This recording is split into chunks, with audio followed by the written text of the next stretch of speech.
आप exam tour देख रहे हैं। विद्यार्थी के मन में हमेशा चलता है कि आखिरकार सभी शिक्षक तो पढ़ा देते हैं, एग्जाम देकर जब विद्यार्थी आते हैं तो मिला लेते हैं, क्वेश्चन एनालिसिस भी कर लेते हैं। रामांशु सर मेरे साथ हैं, चूंकि बहुत सारे विद्यार्थी से मिलते हैं, कई सारे सेंटर पर भी जाते हैं ताकि विद्यार्थी क्या कुछ कर रहे हैं, बहुत जगह से कॉल भी आ रहा है। सर एक पेपर लेकर बैठे हुए हैं, आप लोग का क्वेश्चन पेपर सब कुछ लेकर, उसके बाद एक कट ऑफ पर भी चर्चा करेंगे। अलग अलग कट ऑफ, जिस तरीका से आप विचार कर रहे हैं कि जनरल का क्या होगा, ओबीसी का क्या होगा, ईबीसी का क्या होगा, एससी एसटी का क्या होगा, अदर स्टेट वाले का क्या होगा, महिला का क्या होगा, सारा कुछ जानेंगे। चूंकि अब 5-7 घंटा समय हो चुका, सब लोग अपना अपना सर को स्वागत है एग्जाम। बहुत बहुत धन्यवाद अभिषेक जी। सर पिछला बार आप कट ऑफ जो जारी किए थे, विद्यार्थी बहुत खुश थे, क्योंकि जो आप रेंज दिए थे उस रेंज में आ गया। इस आज का क्वेश्चन कैसा रहा सर, एक एक करके थोड़ा सा बता दीजिए। देखिए, जो क्वेश्चन है, अब चूंकि दो बार पेपर हो चुके हैं और ये बीपीएससी टीआरई 3 हो रहा है, तो एक तो लड़के, सारे टीचर, सारे संस्थान बहुत सारी चीजों से वाकिफ हो चुके हैं। लेकिन इस बार जो पेपर आया है, काफी संतुलित पेपर है, जिसमें लगभग 50% करीब तो आसान प्रश्न है जो मैक्सिमम लोगों ने किया है। लेकिन वो सिलेक्शन के लिए सिर्फ उतना सफिशिएंट नहीं होता है, और हर पार्ट में 4 से 5 क्वेश्चन ऐसे रहे हैं जिसमें सोचने की जरूरत थी और सोच को उसको सॉल्व करने की जरूरत थी। और यही नंबर जो होते हैं, जो सोचने वाले होते हैं, यही मेरिट तय करते हैं। इसलिए इस बार जो है मेरिट जो पिछले बार था उसी के आसपास जाएगा। सबका अलग अलग हम लोगों ने निर्धारित किया कि जो क्वेश्चंस आए हुए हैं, तो जो लड़कों के फोन आ रहे हैं, जो सारी इन्फॉर्मेशन मिली है, उसके हिसाब से मैथ में लगभग 15 के करीब आसपास प्रश्न आए थे। इसी तरह रीजनिंग में भी लगभग 15-16 करीब प्रश्न आए थे। वैसे ज्योग्राफी के 20 प्रश्न आए थे। ये अपने आप में बहुत अच्छा रहा है, काफी अच्छा। ज्योग्राफी वैसे भी ज्योग्राफी बहुत अच्छा है, करंट से भी जुड़ा रहता है और इंडियन वर्ड सब उसमें काउंट हो जाते हैं। फिर जो है हिस्ट्री के लगभग 17 क्वेश्चन रहे, जिसमें 5-6 जो है बिहार के भी थे। इसके अलावा जो है करंट अफेयर्स के लगभग 8-9 करीब प्रश्न थे। थोड़ा सा करंट 22 वाला भी, हाँ, करंट थोड़ा सा मतलब पुराना भी था, और प्लस संख्या बहुत ज्यादा नहीं थी, ठीक थी। ईवीएस जो इन्वायरमेंट, इसमें काफी हॉट इशू रहता, तो उसके लगभग 6-7 प्रश्न आए थे। और बाकी हमें लगता है कि 15-16 के आसपास साइंस के भी थे, यानी कुल मिला के ईवीएस और साइंस देखा जाए तो 20 के आसपास प्रश्न थे। अब इन सारे के सारे प्रश्नों में देखा जाए तो हर पार्ट में लगभग 4 से 5 प्रश्न ऐसे थे जो थोड़ा सा कंफ्यूजिंग थे, जिसमें सॉल्व करने की जरूरत थी। और यही सारे के सारे का टोटल मिला दिया जाए 6 पार्ट में, तो यही लगभग 30 से 40% प्रश्न ऐसे होते हैं जो मेरिट डिसाइड करेंगे, क्योंकि बाकी सब लोग सॉल्व कर लेते हैं। और आपको बता दें कॉम्पिटिटिव एग्जाम में होता बेसिकली क्या है, बहुत बड़ी तो एक भीड़ होती है जिसको कट ऑफ से कोई मतलब नहीं होता है। एक भीड़ होती है। हाँ, भीड़ तो हर जगह है, तो भीड़ तो हर जगह, जैसे चुनाव में इतने भीड़ है तो फिर वहां भी भीड़ होगी। तो अब इसमें होता क्या है बेसिकली, जो ऊपर के कुछ क्रीमी लेयर के लोग होते हैं, क्रीमी लेयर का मतलब जात कास्ट से नहीं, जो स्मार्ट लड़के हैं, जो पढ़ाई कर रहे हैं, बहुत सारे एग्जाम क्वालिफाई किए हैं, रेगुलर प्रैक्टिस कर रहे हैं, तो उनको मेरिट से कोई मतलब नहीं होता है। वो मान के चलते हैं कि हम किसी भी हालत में 120 में से 80-85 सॉल्व करके आएंगे, तो उनको मेरिट से मतलब नहीं होता, वो मेरिट निर्धारित नहीं करते। और कुछ नीचे वाले होते हैं जो 60 में ही अटके होते हैं, जो एक ही चीज को बार बार करते हैं, तो उनसे मेरिट नहीं। जो बीच वाले बच्चे आते हैं उनका मेरिट से बहुत ज्यादा होता है। 1 नंबर से आप एंट्री कर जाएंगे, 1 नंबर से बाहर हो जाएंगे।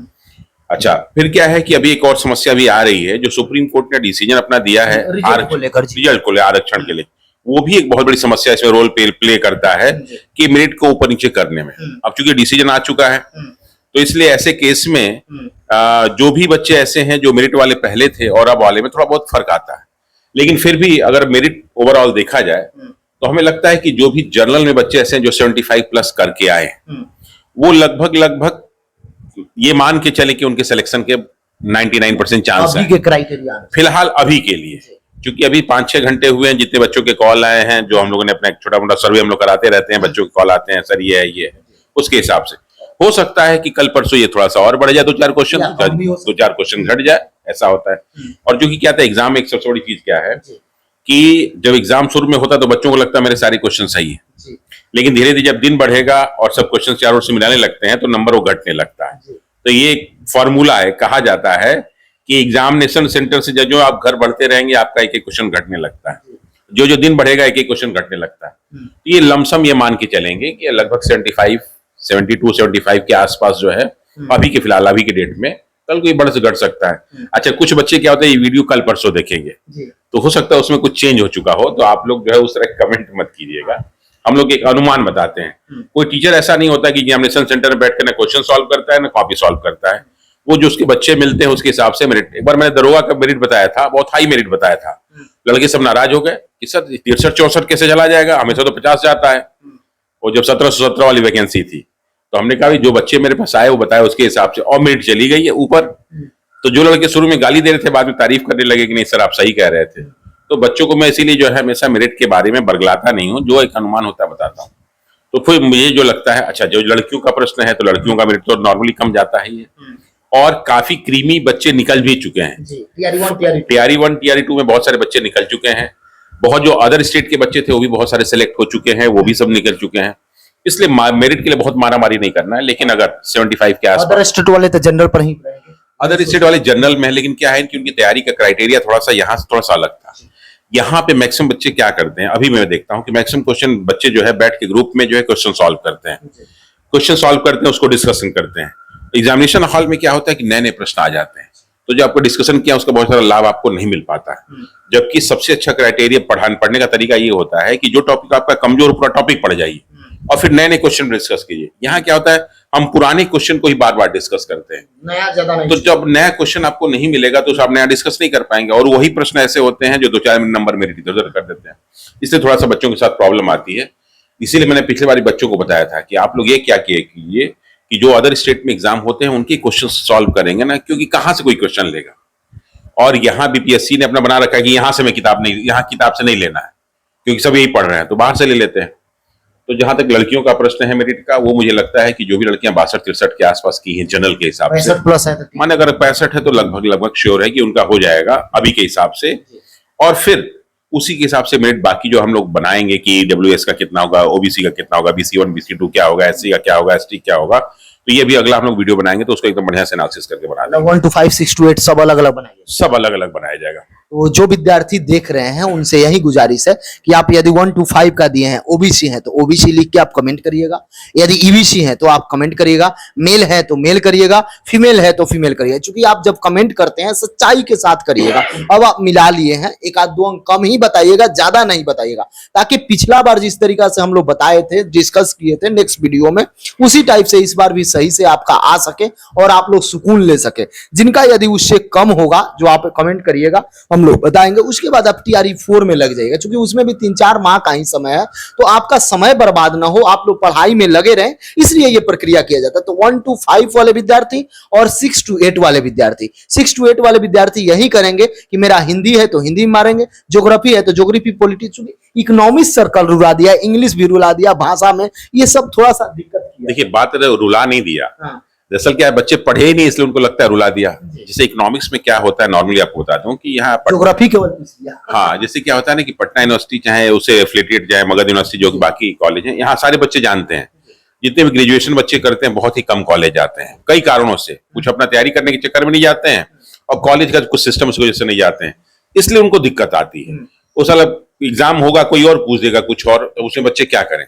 वो सोचते हैं कि भाई इकोनॉमिक्स है तो इकोनॉमिक्स ही पूछेगा, ज्योग्राफी क्यों पूछ देगा, तो ये पूछ देता है, तो ये कभी काल समस्या हो जाती है। और इंग्लिश वगैरह में तो बस नाम का लड़के डिग्री पाते हैं, पढ़ाई लिखाई तो कुछ करते नहीं है, तो ऐसे में वो समस्या हो जाती है। ज्यादा वाला जो है, हाँ अच्छा, लिटरेचर का पोर्शन बच्चे जो है सिर्फ एग्जामिनेशन पर्पज से सॉल्व करने के लिए पढ़ते हैं। अब उसमें जो है एमसीक्यू कैसे पढ़ेंगे वो, एमसीक्यू बस दिक्कत यही कि लिटरेचर में एमसीक्यू तैयार करना अपने बहुत कठिन है, और मार्केट में कोई इस तरह की किताब भी नहीं है लिटरेचर की कि आप एमसीक्यू निकाल सके। हिंदी के तो अवेलेबल है हर जगह, क्योंकि झारखंड में एग्जाम होता रहता है, यूपी में एग्जाम होता रहता है, लेकिन ये इंग्लिश वाला, और उसमें बता दूं ये जो टीचर वाला एग्जाम है जितना बिहार में हो रहा है उतना कहीं नहीं हो रहा। और एक खुशखबरी और आपको बता दूंगा कि जो बीपीएससी टीआरई 4 होने वाला है उसमें बम्पर वैकेंसी आने वाली है। उसका एक कारण है, 1-1.5 लाख ज्यादा, इसलिए उसका कारण क्या है कि बहुत सारे बच्चे जो सिलेक्ट तो हो गए हैं, जो पकड़े जा रहे हैं, वो सब धीरे धीरे सब पे इंक्वायरी चल रही है। तो बहुत सारे जो है जातीय आवास पर भी जांच हो गया, ईडब्ल्यूएस जातीय आवास सब पे हो रहा है, दिव्यांग सब पे हो रहा है। तो बहुत सारे लोग जो है अपना डॉक्यूमेंट नहीं दे रहे हैं, बहुत सारे लोग भाग रहे हैं, तो वो सारी की सारी जो है सीटें हो सकता है कि अगले में ट्रांसफर हो जाए। सर कोर्ट का आदेश भी आ गया है, पूरक भी आएगा, अब तो 1-2 दिन में पूरक भी देखने को मिल जाएगा। सर देखिए सप्लीमेंट्री तो आना ही चाहिए था, ये बच्चों को पहले दिन से ही मांग थी कि सप्लीमेंट्री आना चाहिए, क्योंकि बहुत सारे ऐसे बच्चे हैं जो पॉइंट से वो 1 नंबर से 2 नंबर से बाहर हो गए, और बाहर नहीं हो गए, वो कई साल पीछे हो गए ना, उनका थर्ड बैच हो जाएगा ना। मतलब एग्जाम 19 से शुरुआत हुआ, 18 तारीख को जज साहब ने आदेश दे दिया, तो हमको लग रहा है इस एग्जाम को समाप्त होते होते इन लोग का शुरू कर दिया जाएगा। हाँ, तो बहुत सारे बच्चे इसमें भी जो भी एग्जाम दे रहे हैं ना वो भी सब सेलेक्ट हो जाएंगे, तो इसमें मेरिट में भी नहीं, इसमें मतलब नहीं जाएंगे तो स्वाभाविक है कि बहुत सा थोड़ा सा मेरिट और घटेगा ही घटेगा। बहुत बहुत धन्यवाद, ये फायदा मिलेगा सबको। बहुत बहुत धन्यवाद। Okay, thank you.